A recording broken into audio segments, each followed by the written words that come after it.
Alright, I just got back from seeing the live action Aladdin. As both a Disney fan and just a fan of Aladdin, I'm not gonna lie, it was pretty fucking great. And I have not had a problem with any of the live action remakes just because it's not replacing the animated. You still have the classic for the rest of your life. This new updated live action one is to see how it would look in real life and what would stand up and to expand on the story. Add elements from the original story, add new elements. I've been a fan of Aladdin. It's been my favorite movie probably since my favorite Disney movie since I was like 5, 6, and I'm gonna be 22 this year. Jasmine's been my favorite Disney princess since I was 5, 6. And as someone that loves Aladdin very much, overall, I give this movie I want to say a 10 out of 10. There were some things that I didn't like. There were some choices that they did that I was like, ooh, but I like that in the animated one. I'll give it a 9 out of 10, a 9 out of 10. It was great. As a updated live action version, as a very big fan of Aladdin and Jasmine, I don't know if you could tell by the figures there in the back on the shelf. I mean, I don't know if you could tell how big fan of Aladdin and Jasmine I am, but I really enjoyed this movie. I'm gonna go into spoilers now, so if you haven't seen live action Aladdin, please leave.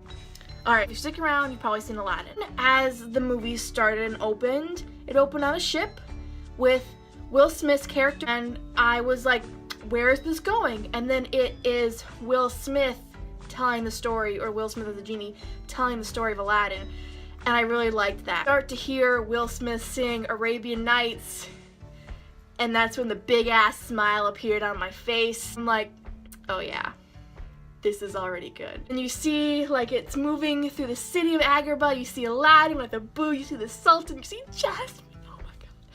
Naomi Scott did Jasmine justice. I'm so happy. You see Raja, and Raja was cool, and you see Jafar, who I was iffy going into this movie with Jafar. I'm still iffy about his character. Didn't really find him menacing. I like that they gave him a motive for why he was evil, because he was a thief long ago. He was sick of being second to number one. I like that, but I just didn't really feel his character. I was always scared of Jafar. Wasn't really scared of him. He was more of like a slowly burning kind of evil versus a evil in your face. To Aladdin, and he's in the marketplace, and the set designs and the costumes for this movie were outrageous. I did not hate any of the costumes. I didn't hate any of the sets. They were like, they felt real to me. I felt like I was drawn in right away. All of Jasmine's outfits were beautiful. The first time we see her in that iconic aqua outfit at the party, I kid you not, I was like, I was so happy. I was grinning from ear to ear. I was just like, oh my god, more tears are coming down my eyes. When you see Aladdin in the marketplace and he talks to Jasmine and he's like, do you trust me? And I was like, yes. And then Aladdin started singing the marketplace song, and oh man, both me and my mom were just sitting next to each other, mouthing the words, singing along because we knew the whole song. It was magical. Loved it so much, and Aladdin and Jasmine had more in common because they both lost their mother. I like that there was a conflict in the film besides like the whole conflict in the animated one of Jasmine's mom died. She was killed by this other nation. We learn more about Jasmine's mom and where she was from, and Agrabah has them as an alliance, but Jafar wants to go to war with Jasmine's mother's homeland, and she doesn't want that. And I really love Jasmine throughout this entire film. She's just a badass. She's like, I will not be silenced. I can be Sultan. I am a strong character, and I love that. After seeing Avengers Endgame and that female empowerment, now seeing it in Jasmine, because I always knew Jasmine in the animated version, and even the TV show, she was not just a prize to be won. She wasn't just a pretty face. She was always a badass. Even in the TV show, she would save Aladdin at countless times. She'd be like, please, I am more than that. I've always known her to be such a strong character that she doesn't need no man, but Aladdin brings out the best in her, and she brings out the best in him. I think one of the reasons that brings them together is they both live for adventure, they both feel trapped, they want to try new things, and it really comes across even more in this film. I just love their chemistry. Their chemistry felt so real. They had more than one day to know each other. They had the day in the marketplace. They had the day where that same evening when he went back to the palace. They had another evening. They had more than 1 to 2 days to get to know each other. Really, really appreciated that. I could feel their chemistry when they did the Whole New World song with Aladdin's in Jasmine's room, and you can hear the instrumental. I just started weeping, and I'm like, yeah, I'm gone. That is forever my favorite Disney song, my favorite Disney moment probably. When he was like, do you trust me?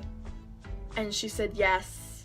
And they go on the carpet, and he starts singing. I was like, oh no, I'm a mess, oh no. That was probably my favorite moment of the film. All the scenes that the genie Will Smith had with Aladdin, their chemistry, their friendship, you felt it even more in the live action version, and it was so great. It was perfect. All of Jasmine's costumes were fabulous. They updated the music a little bit to the point where it kept the same tone, the instrumentals and everything, but there's a little bit more of a fresh hip-hoppy kind of beat to it that I didn't mind. When Will Smith did his version of A Friend Like Me, I could feel myself loving it even more than the original Friend Like Me because it had the same beats, the same iconic lines, but he added his own fresh take to it that I loved. Even Will Smith knew that he was not going to be able to do Robin Williams' Genie, but I liked the new fresh take that Will Smith brought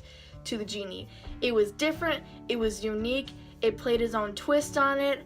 I liked his little relationship with Dahlia. I thought that was cute. I liked it. It made the genie feel more grounded, more human as well. I liked the new twist they did to it. Jasmine's new song, Speechless.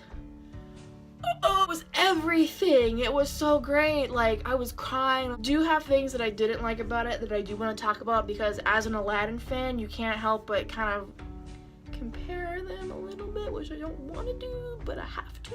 One thing that I didn't really like, the end fight. I think I liked it better in the animated one just because I understand they wanted to add new elements and add new costumes, but an iconic Jasmine costume that I wish was in the movie, it also probably would have been a little bit too uncomfortable for some people. Wish Jasmine's red slave outfit of her and when she's in the hourglass was a part of the live action movie.